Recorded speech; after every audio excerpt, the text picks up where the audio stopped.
Right, it's that time of the week when we come back here to do the Mark-to-Mark conversation. I'm Mark Sally, I've got Mark Namanya with me, and yes, we're going to give you some fresh conversation on sport. We had quite a good one last week. There was a lot to talk about then, but there's even more this week, and we're going to break it down into a few categories so we can have the conversation. However, Mark, I believe that we should start at home. We've got quite the globe to score, but let's start at home and start with one of those things that has been making the headlines on social media, and that is Hoima Stadium, the Hoima City Stadium. The reason I'd like for us to have a conversation about this is that it is first of a kind in a sense for Uganda. And it's a multi-sports complex, which actually, when it opens, is going to be hosting those several multi-sports disciplines at a competitive level straight away. I think Nambole was built for the same purpose, in the same way, but ultimately, I mean, you'll tell me you know more about Nambole than I. It never got to serve the purpose of the multi-sports discipline in the sense that we had wanted it to, that it had been designed to. But Hoima is going to be ready not only to host football when it is launched, but also athletics and basketball and netball and volleyball and badminton and tennis and table tennis and swimming and netball. I mean, name it. Thank you, Mark. I'll say this, and first and foremost, Hoima City Stadium has been done better than Nambole, Mark. Now, before we get ahead of ourselves, when Nambole was built in 1997, it was a massive complex at the time. It was a very, very big achievement for Ugandan sport back then in 97, because there was a lot of, I'll call it ignorance at the time, because we were coming from Nachivo. So Nambole was obviously a very, very big leap from where we're coming from. I think there are those amongst us in the newsroom that were calling it ultra modern at that time. At that time, but in fact, Nambole is it's a 70s style design. But the thing is, back then it was big. And we were focused solely at the time. We're looking at it from the perspective of football. In as much as it had a running track, and it had all these basketball courts and the volleyball courts, and it had all this land in excess of 120 or so acres. Hoima City Stadium now, obviously with the benefit of Nambole, of what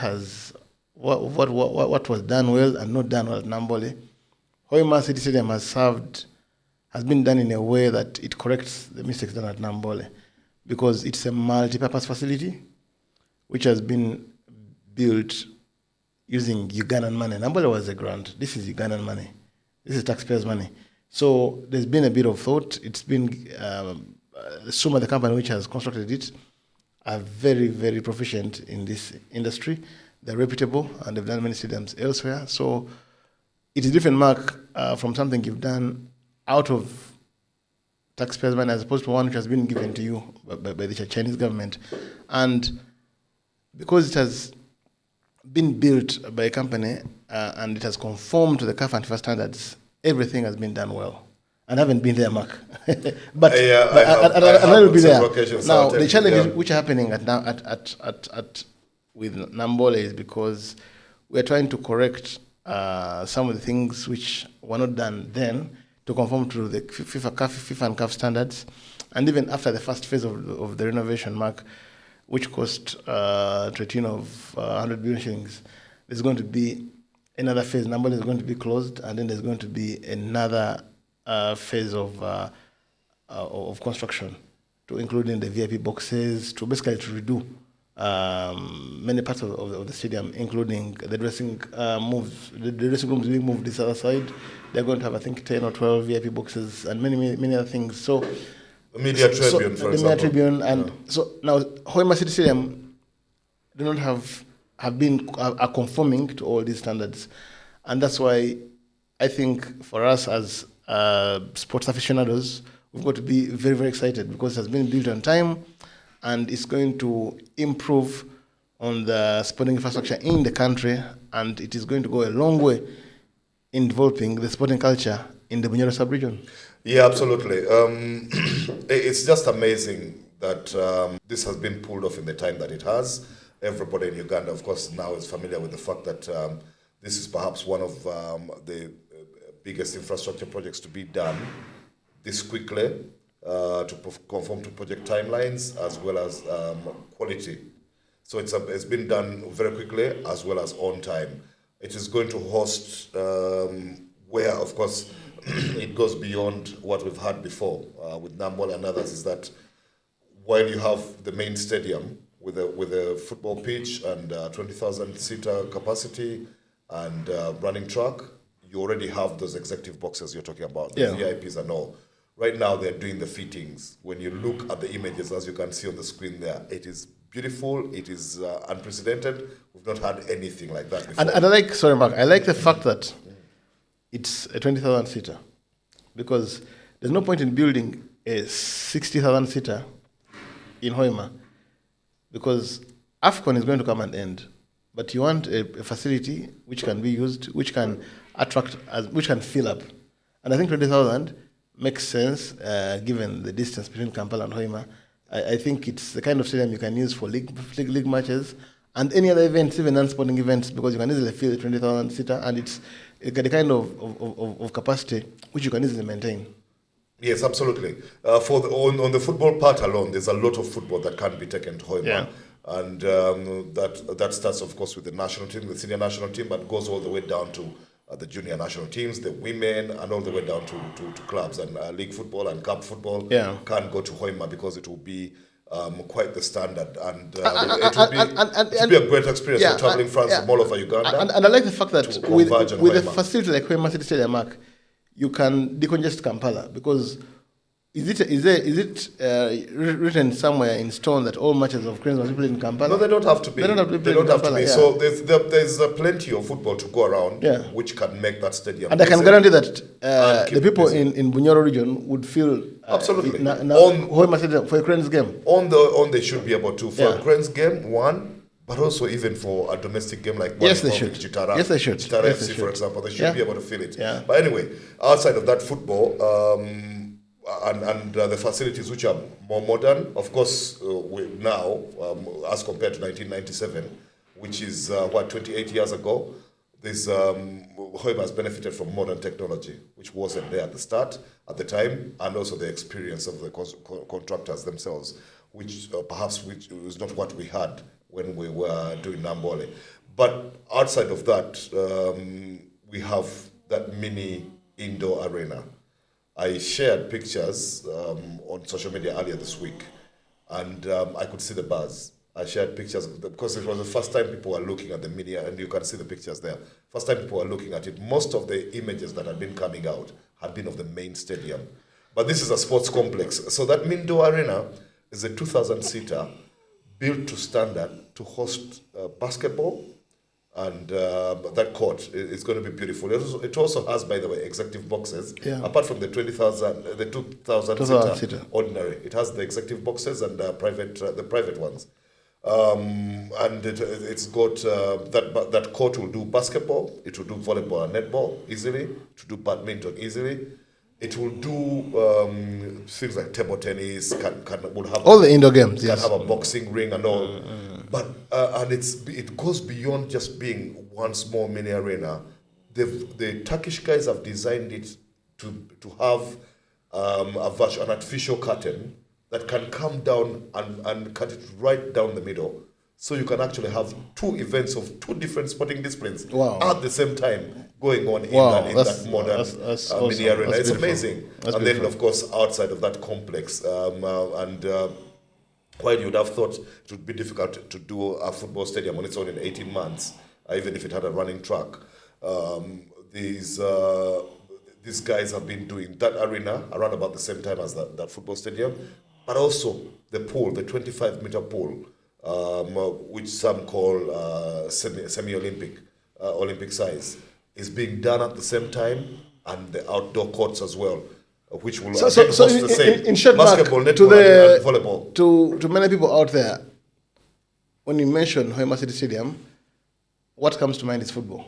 Yes. But for all the federations out there, actually, the Hoima City Stadium complex is basically going to serve various disciplines. Yeah, And I think they should be very, very more than half the if you sporting ma- if- disciplines that are registered by National Council West. if you mention about the pool, if you mention about the indoor arenas, so if I'm the badminton president, if I'm talking about table tennis, if I'm talking about boxing, Yes. and all these other disciplines, basketball, netball, you should be very, very excited. Absolutely. And then there's a running track. I know that when there were discussions in the infancy of this project, there was a bit of I won't call it a feud, but a dispute over whether it should be only football or it should be multi-purpose with a running track.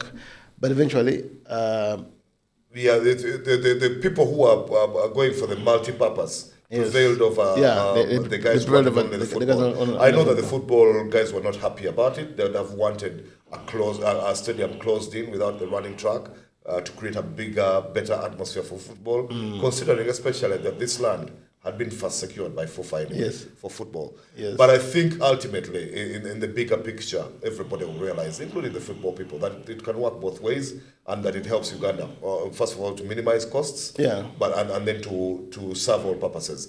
The thing, then outside of that mark and some of the most iconic stadiums in the world, they serve all purposes. You know, there are some which the still Rome have Olympic running tracks, Stadium, the Berlin Olympic Stadium, and several. So the national ones, but it's just that the biggest football stadiums that do not have running tracks, that are closed in, and actually create that great football atmosphere and all, belong to clubs. Yes. They belong largely to clubs. Either they belong to clubs, or in some instances, like in the UK, Wembley is owned by the FA. It's not owned by the British government. Absolutely, yeah. So it's that's FA, that's different, yeah. I mean, like FIFA Kadiba Stadium is for FIFA. Yes. So obviously the funding is a lot different, and the other project is way bigger than the Kadiba one, the one in Hoima City. So this one is... But when you have a national, this is a national thing, rather. A national edifice. But then, so in addition to that, Mark, you've got outdoor courts and the pool and the mini arena that we've talked about. You've got a car parking capacity of about 10,000. Wow. Which they're going to need, because this is going to be a tourist attraction. This is a stadium that's going to be pulling in crowds from all over the country. I can imagine, for example, when they will have Cranes games and guys will be coming down from Arua and all the way from Gulu and Lira. And you have Kabalega Airport nearby. Yes, yeah. You have the oil economy, which is going to can only grow. Guys will be coming in from Kabale and Mbarara. Yeah. And there's a few of those for whom the distance will be shorter than the Kampala guys, so there might be a rest to that. Ultimately, one of the things... I'll ask for my golf friends. Is there a golf course nearby? Yeah. I know there's one in Kinyara. Yes, Kinyara is the nearest, but because UNRWA fixed the road between Hoima and Masindi, yes, these days it's just a 30-minute drive. Wow. So if you're in Hoima, you can actually stay in Masindi. Interesting. And come and catch your games and spend the night in Masindi. It's just 30 minutes drive on a very beautiful road. I was there when it was being done, so I know.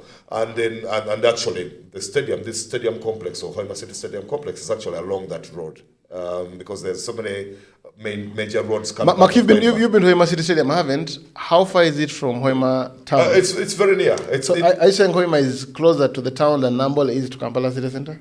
Not really, but it's around about the same time. The thing is that because it's less congested, both in terms of population, in terms of vehicular traffic, and in terms of infrastructure in between, it's easier in some ways to get, it's actually easier, period, to get from Hoima City Centre to the stadium than it is from people to come from, say, Rubaga to get to Nambole. Okay. From people to coming from within, from Kawempe to get to Nambole. This is easier.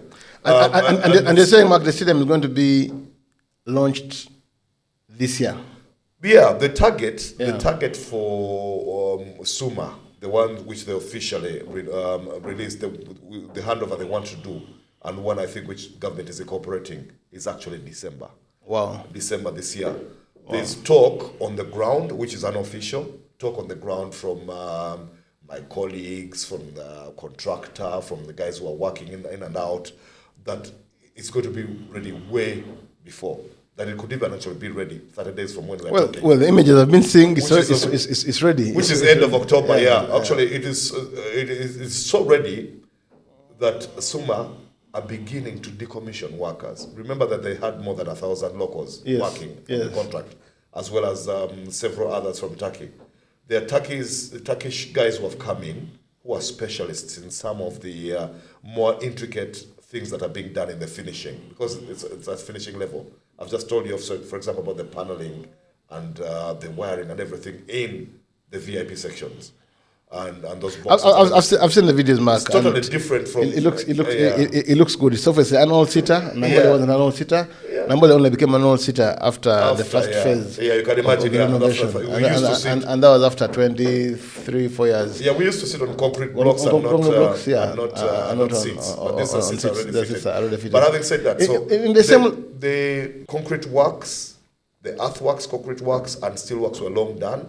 So there's going to be a beginning of commissioning of that kind of labor, because the specialized labor now, which is more technical, is the one that's needed. So that shows you that they're really, really nearing the finish. And I didn't mention, when you say, when we talk about all the other facilities that are out there, there's also an outside football training pitch. This one has a running track as well. So it serves. So you have a main stadium serving that purpose, and this one, and this one conforms like you were saying. That's a bit like Nambole as well. Yeah, Nambole. I mean, that's conforming properly to CAF that's standards. brilliant news for the generations of kids who are going to be raised around the Hoima region and the districts nearby, because they've got a culture which can be cultivated in that area with all these amenities. We should be in able their to tap vicinity. lots of talent. Oh, absolutely. Mark, I can't wait for this one to be launched. And yet there's another one, an exact replica of it that's going up. We started a little later, so it's behind in terms of development. But when it is done, will be exactly the same. That is the Akibwa Stadium in Lira. It will have all the facilities we've talked about in Hoima. And it's also a 20,000 seater? Yeah. This is interesting. It is interesting, and it will have a little more than Hoima because it has more land. Wow. So where, for example, hotel facilities and a few other amenities might not have been accommodated in the initial Hoima plan, they actually are all in that. You know, Mark, in 2017, we were in Gabon for the AFCON, and Uganda Cranes was in Port Gentil. In that group with Ghana and Mali, if I remember. Yes, Ghana, Mali, and I think Egypt. And so there was the stadium in Libreville, the capital city of Gabon, or in Port Gentil in the south. Then there are other games which were happening in Franceville and Oyem. And I was a bit disturbed because I was in a country like Gabon, which, I mean, on the face of it, there was nothing spectacular they had. There's no significant edge they had over Uganda in terms of beauty, in terms of, the economy. So to think that we're in that direction right now, we're hosting AFCON in 2 years from now, we are getting two more brand new facilities. For me, these are interesting times to be alive. Very, very interesting times, I think sport will be in a much better place when Hoima City Stadium and the John Akibwa Stadium are up and running, because believe me, Uganda sport will never be the same again. Yeah, I was in Ghana in Accra last year for the All Africa Games last March, I think, the other March last year, and they had come up with this kind of facility outside where they had a dome and an aquatic center and a dome which hosted all the indoor games we've been talking about, and different things within the same area. They'd only just developed that. And I was wowing at this huge investment, because and how it was going to change the face of sport in Ghana, in Accra itself, the city, but Ghana as well. And then all of a sudden we have many of the same in Uganda. It's amazing. One of the things, of course, Mark, that has been a concern, remains a concern for many in the sports fraternity as well as the general public, that fine, now that you've got the facilities, how, one, do you keep them busy, and two, do you actually maintain them? Keeping busy, we have discussed, is something that we think can be pulled off, especially, considering that there's so many different sports disciplines, you can have different groups there every week if you want. But the maintenance bit is a toughie. But because you've been part of the Nambole board and you've seen that now even Nambole itself is going away from just relying on a few staff to actually maintain, say, the turf and everything else. It's going to be tougher, but at least the National Council of Sports, who are actually in charge of all sports facilities as by the new law and everything, and who are in charge of Hoima, are going to find that they are better advised, that they are wiser as to how to maintain these facilities. One, National Council of Sports has already done some recruitment of new staff. They intend to do more recruitment. There's some of my colleagues right now have actually pitched camp in Hoima for the last couple of weeks and are going to be there until it's commissioned. So there's an empowerment, a training and empowerment of locals, so they can understand the task at hand. And then, of course, there's we can always outsource technical expertise in maintenance of these grounds, pay that technical expertise to be able to ensure that these facilities remain pristine and in top condition. And of course, you've got to appoint the right management teams, have the right people who are occupying these positions, and then these are income generating facilities, Mark. Yes, they're not going to be built just for posterity and nothing else. They must be functional because they're supposed to be generate revenue. And most of these multi-purpose facilities are not used to only sports, Mark. They're used for other non-sporting activities. For instance, I do know that all the stadiums that we've seen, be it the Bernabeu, the San Siro, Wembley, the MetLife Stadium in New York, they've hosted music shows, they've hosted all these political rallies. The challenge there, Mark, is to ensure that you have pitch covers because you don't destroy the turf, and then once you have because typically what suffers most is usually the turf, the pitch covers, and then you have the right manpower to ensure that all the small details, the integrities of the facilities, the toilets, the sockets, and etc., they are maintained, they are regularly maintained. So that, because what happened with Ambola is that when things died, they died a natural death. Mm-hmm. And that's why up until recently you had plumbing systems which were long gone, they were dead, rusted, broken pipes, blocked pipes, and because the place was it was dead. And now you need management teams that are going to ensure that these stadiums are maintained all year round with the money which is generated by the activities that will be hosting all year round. All year round, yeah. And it is possible because that's what happens elsewhere. You don't have to reinvent the wheel.